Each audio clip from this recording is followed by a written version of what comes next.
एक कंपनी जब अपना आईपीओ लेके आती है ना, तो आप लोगों को में से ज़्यादातर जो इन्वेस्टर है वो इस बात के ऊपर रिलाई करते हैं कि क्या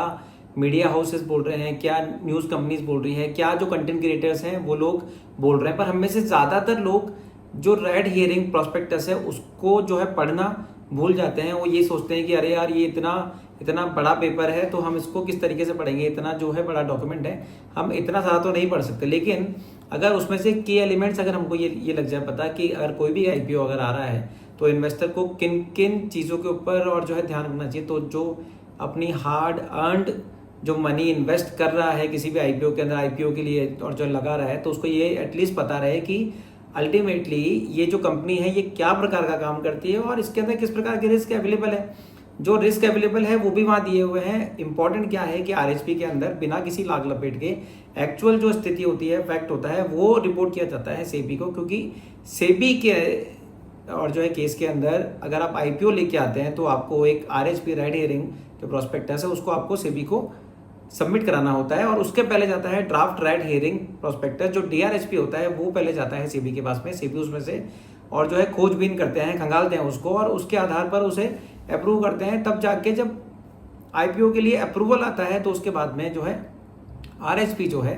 वो फाइल होता है और उसके बाद में जो कंपनी है उसका लिस्टिंग का प्रोसेस होता है स्टार्ट। तो इन्वेस्टर्स के लिए बहुत इंपॉर्टेंट डॉक्यूमेंट है आरएचपी। आरएचपी नहीं पढ़ा अगर, और अगर सिर्फ और सिर्फ मीडिया हाउसेज और जो इन्फ्लुएंसर्स हैं उनकी ही अगर आपने चिंता करी तो कहीं ना कहीं पे दिक्कत आती है। क्योंकि जितनी भी चीज़ें होती हैं दूसरी जगह से, तो उनमें से कई चीज़ें स्पॉन्सर्ड होती है, कई चीज़ें एक्स्ट्रापोलेटेड होती है, कई चीज़ें होती हैं जो वो क्लियर पिक्चर या जो क्लियर जो इन्फॉर्मेशन है जो आनी चाहिए वो नहीं आ पाती है, और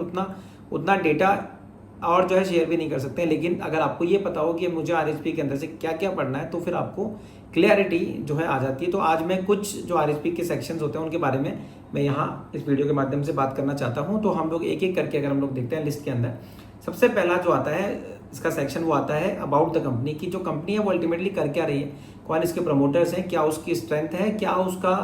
और जो है बिजनेस का डायमेंशन है, और वो किस तरीके से काम और जो है कर रही है। वो सबसे पहली चीज़, सबसे पहला सेक्शन जो इन्वेस्टर को पढ़ना चाहिए वो ये है।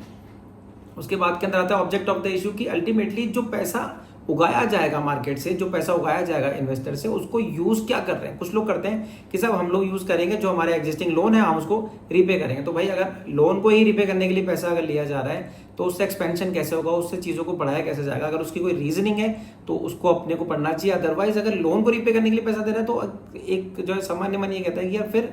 उसमें से किस तरीके से पैसा और जो है बनाया जाएगा इन्वेस्टर के लिए, या कोई प्रकार का कैपिटल एक्सपेंडिचर करने के लिए हम पैसा उगा रहे हैं ये लिखा गया है, या फिर कोई प्रकार की वर्किंग कैपिटल को मीट आउट करने के लिए किया गया, या इन तीनों चारों का ही कॉम्बिनेशन करके वो किया गया। तो क्या उद्देश्य है कंपनी का, आईपीओ लेके आना चाह रही है कंपनी, लेकिन अल्टीमेटली उस आईपीओ के पैसे से क्या करना चाह रही है, अगर ये हम लोग को समझ में आ जाता है तो फिर बहुत हेल्प हमें हो जाती है इस बात को तय करने में कि हाँ ये कंपनी का जो ग्रोथ है वो किस दिशा के अंदर आगे जो है बढ़ने वाला है। उसकी जो फाइनेंशियल इंफॉर्मेशन होती हैं वो अवेलेबल होती है, उसके जो इंडस्ट्री के अंदर और लोग हैं उनके साथ में क्या उसका कंपैरिजन बन रहा है वो भी वहाँ पे होता है। पर मुख्यतः जो मुझे सबसे ज़्यादा इन्फॉर्मेटिव एक आरएचपी के अंदर लगता है वो होता है रिस्क फैक्टर, कि जो कंपनी है उसके अंदर किस किस प्रकार के रिस्क फैक्टर्स अवेलेबल हैं जो उस कंपनी की स्थिति को डावाडोल कर सकते हैं, या उस कंपनी की स्थिति के अंदर उस कंपनी की जो ग्रोथ है उसके अंदर विघ्न उत्पन्न कर सकते हैं। इसके अंदर कई तो स्टैंडर्ड जो है रिस्क होते हैं जो इन्वेस्टर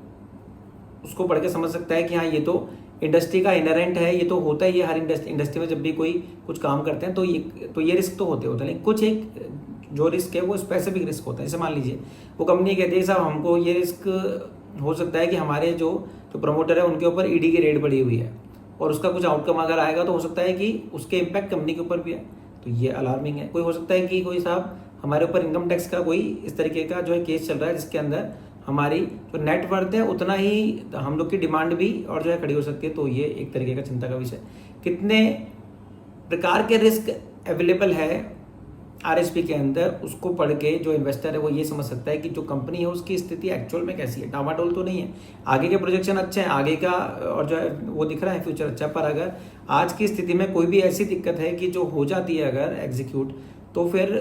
जो है कहीं ना कहीं संकट के बादल हो जाएंगे कंपनी में, तो फिर अपने को बड़ी चिंता के साथ में इन्वेस्ट करने की रिक्वायरमेंट होती है। उसके साथ रिस्क फैक्टर के साथ साथ में एक जो इसका अनुषंगिक एक पॉइंट आता है, वो होता है लीगल और जो रेगुलेटरी डिस्क्लोजर है वो, कि भाई कितनी